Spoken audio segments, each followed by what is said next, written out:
अगर आप mobile phone से ट्रेडिंग सीखना चाहते हैं तो इसके लिए चार्ट कैसे आपको रीड करना है, तो इसके लिए सबसे पहले आपको गूगल प्ले स्टोर से डाउनलोड करना पड़ेगा ट्रेडिंग व्यू का ऐप, जो कि मोबाइल पे सबसे बेस्ट चलता है। तो सिंपल आप जैसे ही इस ऐप को ओपन करेंगे तो कुछ इस तरह का इंटरफेस आपको देखने को मिलेगा। तो ऊपर में आपको यहाँ पे 2-3 ऑप्शंस मिलता है, वॉच लिस्ट बनाने के लिए, कंपोनेंट बनाने के लिए और यहाँ पे ऐड लिस्ट करने के लिए। तो ऐड लिस्ट आप नहीं कर पाएंगे, 2 ही वॉच लिस्ट आप बना पाएंगे। उसके लिए आपको अपग्रेड करना पड़ेगा, प्रीमियम लेना पड़ेगा। तो फिलहाल प्रीमियम लेने की कोई भी ज़रूरत नहीं है। यहाँ पे सिंपल वॉच लिस्ट या फिर कंपोनेंट में आपको वो इंडेक्स या फिर वो स्टॉक्स आपको ऐड कर लेना है जिस पे आप एनालिसिस करना चाहते हैं, जिस पे आप ट्रेड लेना चाहते हैं। तो सिंपल मैंने यहाँ पे निफ्टी, बैंक निफ्टी और HDFC बैंक को ऐड किया हुआ है। कोई भी स्टॉक्स या फिर इंडेक्स को ऐड करने के लिए यहाँ पे ऐड सिंबल का ऑप्शन है, इस पर क्लिक करेंगे और जिसको भी आप ऐड करना चाहते हैं वहाँ पे सर्च कर लेंगे। जैसे कि अगर मैं ITC का यहाँ पे अगर स्टॉक्स को ऐड करना चाहता हूँ तो ये मैंने ITC सर्च किया, NSE आ रहा स्टॉक्स है और यहाँ पे जो प्लस है इस पर क्लिक करना है तो ये यहाँ पे ऐड हो जाएगा। उसके बाद सिंपल आपको बैक आ जाना और यहाँ पे ऐड हो गया। इसको डिलीट करने के लिए आप इस तरह से इसको इधर स्वाइप करेंगे तो यहाँ पे देखिए डिलीट का ऑप्शन आ रहा है, इस पर आप यहाँ पे प्रेस करेंगे तो ये देखिए डिलीट हो गया। यहाँ पे जिसमें भी आपको एनालिसिस करना है सबसे पहले उस पर आपको क्लिक करना है। उसके बाद अब यहाँ पे एक ऑप्शन दिख रहे हैं, ये वाला ऑप्शन जो जूम का ऑप्शन है, इस पर आप इस तरह से टिक करना है।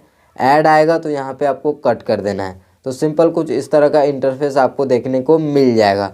तो सबसे पहले आपको क्या करना है कि अभी मोबाइल फ़ोन इस तरह से है, तो सबसे पहले आपको मोबाइल को इस तरह से आपको कर लेना है रोटेटेड मोड में। अब देखिए इस तरह से करने के बाद आपको क्या करना है कि मोबाइल का जो रोटेशन है उसको आपको ऑन कर देना है। तो सिंपल इस तरह से आप ऑन कर देंगे तो आपका चार्ट कुछ इस तरह से विजिबल होगा, जो कि यहाँ पे आप देख सकते हैं। तो मैंने यहाँ पे कुछ कस्टमाइज करके रखा हुआ है, तो सबसे पहले मैं इन सब को डिलीट कर देता हूँ और मैंने क्या क्या कस्टमाइज़ किया हुआ है वो मैं आपको बता देता हूँ। सबसे पहले यहाँ पे मैंने एक शॉर्टकट आपको दिख रहा है, जो मेरा इंपॉर्टेंट शॉर्टकट रहता है वो यहाँ पे आप देख रहे हैं।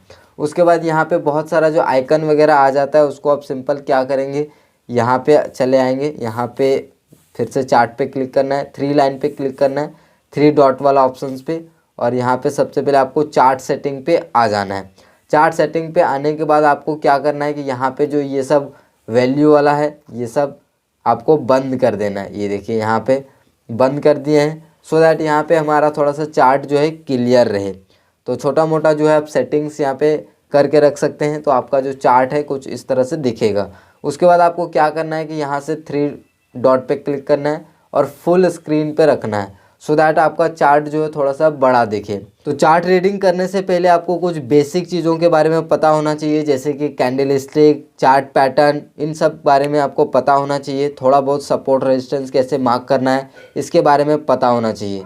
अगर आप ये भी नहीं जानते हैं तो आपको पहले ये सीख लेना चाहिए कि कौन सा कैंडल को किसे बोलते हैं, बुलिश कैंडल किस तरह से रहता है, बेयरिश कैंडल किस तरह से रहता है, कौन से कैंडल कब क्लोज होता है, तब कौन सा कलर का बनता है, ये सब होता है बेसिक नॉलेज। तो ये सब आपको बेसिक नॉलेज यूट्यूब पे ढेर सारी वीडियो मिल जाएगा, आप चाहें तो सर्च करके देख सकते हैं। तो चार्ट रीडिंग करने के लिए जो सबसे पहला चीज़ आता है वो आता है सपोर्ट एंड रेजिस्टेंस। अगर आप जोन मार्किंग कर लेते हो तो सही से, तो आपको आधा काम आपका ख़त्म हो जाता है चार्ट एनालिसिस में। तो जोन मार्किंग करने के लिए मैं ये वाला टूल्स का इस्तेमाल करता हूँ, रेक्टेंगल का।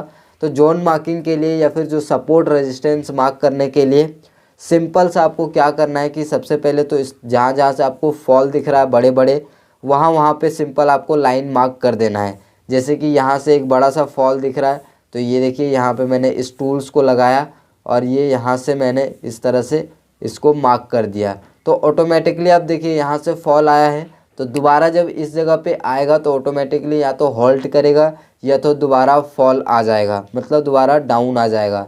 फिर उसी तरह से आपको रेजिस्टेंस हो गया, आप सपोर्ट पे भी इसी तरह से करना है।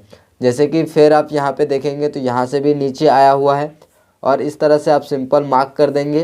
तो ये क्या था, पहले रेजिस्टेंस था यहाँ से, क्योंकि अच्छा खासा फॉल हुआ है। अब क्या होगा, अब इस तरह से आप आगे इसको ड्रॉ करते जाएंगे तो अब ये सपोर्ट की तरह काम करेगा। ये देखिए इस तरह से ऑटोमेटिकली ये काम कर रहा है। ये देखिए यहाँ से ऊपर गया था, यहाँ से ऊपर गया था और यहाँ पे अब आके यहाँ पे होल्ड कर रहा है, तब फिर ब्रेकडाउन दिया, रीटेस्ट किया। तो इस तरह से आपको मार्क करना है। तो आधे काम तो आपका टेक्निकल एनालिसिस में सपोर्ट एंड रेजिस्टेंस से हो जाएगा। बाकी कैंडलस्टिक और पैटर्न का अगर आपका नॉलेज है तो आपके लिए और भी ज़्यादा बेस्ट है, आपका काम और भी ईजी हो जाएगा।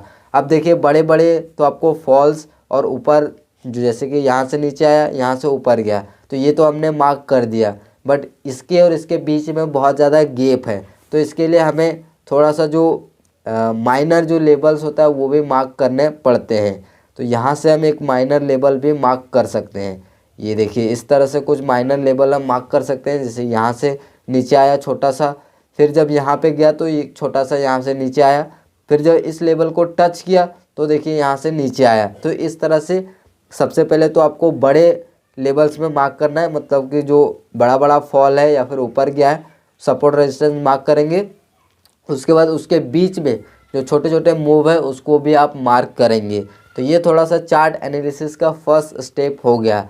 अब आपको दूसरा स्टेप में क्या करना है कि सबसे पहले तो ये देखना है कि कौन से लेवल से फॉल आ रहा है और क्यों आ रहा है, और कौन से लेवल्स पे सबसे ज़्यादा यहाँ पे जो है बायर या फिर सेलर्स बैठे हुए हैं। जैसे कि ये वाला लेवल्स आप देखेंगे तो ये कौन सा लेवल है, 48,200।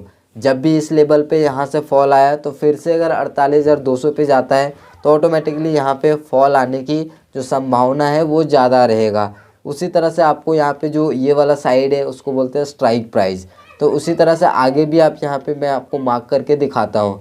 जैसे कि ये देखिए यहाँ से इस तरह से फॉल आया हुआ है, तो ये कौन सा लेवल से, 48,000 का लेवल से कुछ आसपास यहाँ पे दिख रहा है। ये देखिए अब यहाँ पे इस लेवल पे दोबारा आया, या तो होल्ड किया तब जाके ब्रेकआउट हुआ, या तो यहाँ से रिटर्न हो सकता था। तो यहाँ पे 48,000 का लेवल आप देखेंगे तो नीचे है, और वो जोन जो है या फिर आप बोलते हो कि रेजिस्टेंस थोड़ा सा ऊपर है। जब यहाँ पे आ गया होगा तो ऑटोमेटिकली जो सेलर्स हैं वो अपना पोजीशन स्क्वायर अप कर लिए होंगे, देन फिर इसके बाद ही यहाँ पे ऊपर गया।